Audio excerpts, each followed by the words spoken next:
in previously to be able to introduce the biggest advocate for employment in the United States and in Michigan, the esteemed Senator Debbie Stabenow. Well, thanks, Tim. Thank you. Thank you, thank you, thank you. It's always good to be at Galaxy Solutions. Thank you very, very much. And as Tim knows, I don't think we have an economy or a middle class unless somebody makes something and somebody grows something. And technology, right, is in the middle of all of that. And so ever since I saw the big sign, outsourced to Detroit, I have been excited about what Tim's vision is and the vision in the hard work of all of you. And that's why, from my perspective, it's important to be back here. 5 years later, I introduced a bill 5 years ago right here in this building. And unfortunately, it has not yet become law. We have introduced it every Congress since then, and unfortunately, in the previous years, Republican colleagues filibustered it, so we couldn't get it passed. But we have a new president saying he wants to bring jobs home, and I've reached out to him and his cabinet to say, why don't we start with the most basic tax loophole? Let's start there, and then we can keep going. There's a number of things regarding closing loopholes and tax reform and investments that need to happen to make sure that we're exporting our products and not our jobs. But the basic one, to me, that ought to be a no-brainer. It should have, I thought 5 years ago standing here, Tim, it was a no-brainer. And it still is. And that is closing the tax loophole that actually rewards companies for taking jobs overseas, because you and I, as American taxpayers, pay for the move. Right now, if a company decides to close up shop, or the moving expenses, everything that it takes for them to be able to move overseas, they write off their taxes, which means you and I, which means everybody packing those boxes, everybody who's having to shut down the plant or the business, has insult to injury put on them because they have to pay for the move.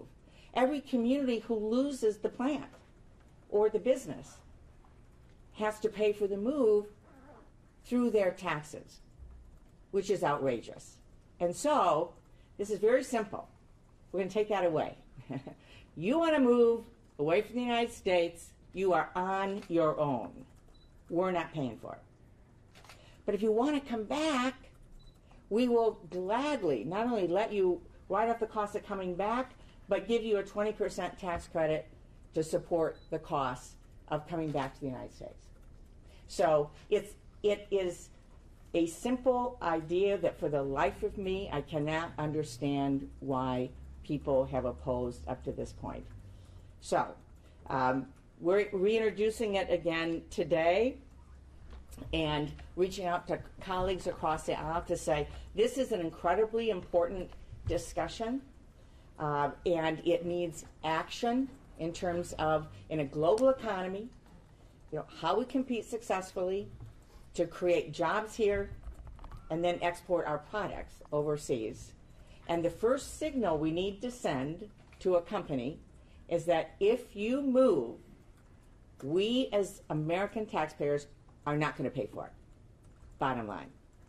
So we'll introduce it today. I'm hopeful that this is something that can get the attention of our new president, and that he will embrace it, and that we will be able to get it done quickly, and that then we'll be able to move on to other issues as well that relate to a strong and vibrant American economy, where we don't just have folks that are barely holding on to the middle class or feel like they can't get into the middle class, but we'll have what has always driven our economy, which is a strong, vibrant middle class that is really leading the world. So that's it. We are glad you are here, and I want to talk to everyone. I'm happy to take any questions from our distinguished members of the press, and we can do this individually or together, or what would you like to do? And then Go ahead. then ask him here, right? Nick, are you good with that? would you like to do that? That's fine. Just ask you. Just go. I wanted to begin, Senator Sure. Stabenow, Root Garage with Fox 2. Sure. Troy, question for you. You know, you said you reached out to the president and his cabinet. Two questions. One, have you been able to get a hold of them relative to this? And also, is it because of the president's push to keep jobs in the U.S. that you decided to reintroduce this year? Well, I've introduced it every year for the last 5 years, and before that have been working on this issue. I mean, this is number one issue from my standpoint, is about Michigan jobs, good paying jobs, supporting our businesses, large and small businesses as well. And for me, I was introducing it anyway, but now I'm hopeful that we can get some attention, frankly, from Republican colleagues, because the president, former President Obama, supported this. We had a majority, but it was filibustered, so it needed a supermajority to pass. That happened 3 times. And I'm hopeful now that the new president will turn to his own party and say, this is something I want to do so that we can actually get it done. Bills like this often have a lot of language that can get deciphered, pulled apart. Is there anything in here that you think might become an issue, or someone might say, we don't want to pass that because of this line? This is very simple. I've purposely not included other things that I think we also need to do so that this is very clear. Should American taxpayers pay for the move through their taxes or not, period? And then we say, you want to come back, we'll be happy to let you write off those costs, and we'll give you a 20% tax cut on top of it. That's it. It's very simple. It's very clear, and I've kept it that way so that hopefully we can get it passed and send a message, step one message, that we are serious about not rewarding those who are taking their jobs overseas. If this doesn't filibuster, is it just a 2/3 then? Well, if it only needs 51 votes.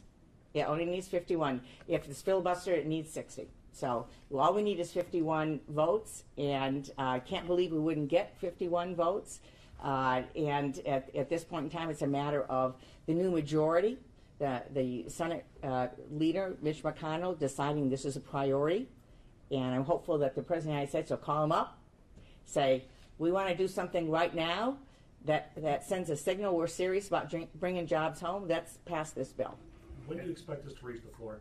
Well, it's up to the Republican majority in the House and Senate. They control what comes to the floor. I've raised this with the new Secretary of the Treasury. I'm on the Finance Committee where this goes, and asked the new Secretary nominee if he would support this, and he indicated that it sounded like something that he would support and the President would support. So we're following up with them. But Republicans control House and Senate and presidency right now. So they decide what comes up. I'm very hopeful they'll decide that this is a priority. Best case scenario, we see this in 2 months? We could see this in 2 days if folks wanted to do it. While we have you here, Senator Stabenow, you were on Twitter earlier talking a little bit about the big story of the world Yes. right now, which is about the Yes. issues with immigration and those 7 nations, those who are banned. What would you like people to know about your thoughts on that right now relative to the President's decision? Well, what was done over the weekend is wrong. It hurts Michigan families. It hurts our businesses. It doesn't make any sense. And it actually is making us less safe. So as we go back today, there will be legislation, hopefully bipartisan, to change this, to stop it from happening so there can be a thoughtful approach about what really keeps us safe. Do you think this is dividing the country? No question about it. And, it really just tears me up, personally, that people are so afraid, and worried, and it's such chaos in our country. Our strength is respecting and supporting each other. We have been successful in Michigan because communities have worked together with law enforcement, eyes and ears on the ground. We all want our families safe. We all want to make sure our neighborhood's safe. And our strength has been the fact that people trusted each other and shared information. And I'm worried about that right now, undermining that. It doesn't make any sense, and is going to make us less safe. Yeah. So how could Congress and the Senate kind of what could be done to essentially block this executive order? Are there any plans in the works? Well, we can't block it directly. I mean, the executive order means the President of the United States can take an action. If, again, and this is, you know, if the Republican majority wants to bring up a bill to stop this, it would take Republicans deciding to work with us to do that. I'm hopeful that will happen. There are very important, highly respected members of the Senate, certainly on national security, like Senator McCain, Senator Graham, and others who have expressed, you know, great concern about this, and that makes me hopeful that we'll be able to have a thoughtful approach.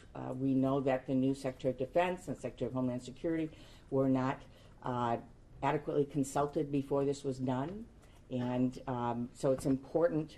And as Senator Rob Portman said from Ohio, this is a extreme vetting proposal that wasn't vetted. So, you know, somebody needs to take a deep breath and stop and look at who we are as Americans, what we believe in, and what will keep us safe. And this action over the weekend does not do any of those things. President Obama back years ago actually had a similar ban that was temporary for Iraqi refugees. Just for those who are proponents of the president's plan, how would you decipher the differences between? Well, there were big differences at the time in terms, and at that time it related to those coming from Europe through other countries or vice versa into the United States. And so there was specific intelligence and actions accordingly. One of the things that I find quite stunning is that in invoking 9/11 as a rationale for this, we know that the overwhelming number of attackers, of terrorists, came from Saudi Arabia. Not on the list. The rest were from Afghanistan, not on the list. It doesn't even make sense if you are arguing what they are arguing. You've got a vote upcoming for Betsy DeVos. Can you tell us about your plans and your thoughts on her? I strongly oppose her. I think what's happened in Michigan is, in the vision that she has helped lead, including what happened here in Detroit Public Schools and the undermining of accountability on charters, is exactly what we don't need nationally. It's hurting our children here. It's hurting our families. It's hurting our economy. The biggest challenge, I think, right now in Detroit, frankly, relates to education and access to quality schools. And this person's vision has been the opposite of what I think we need.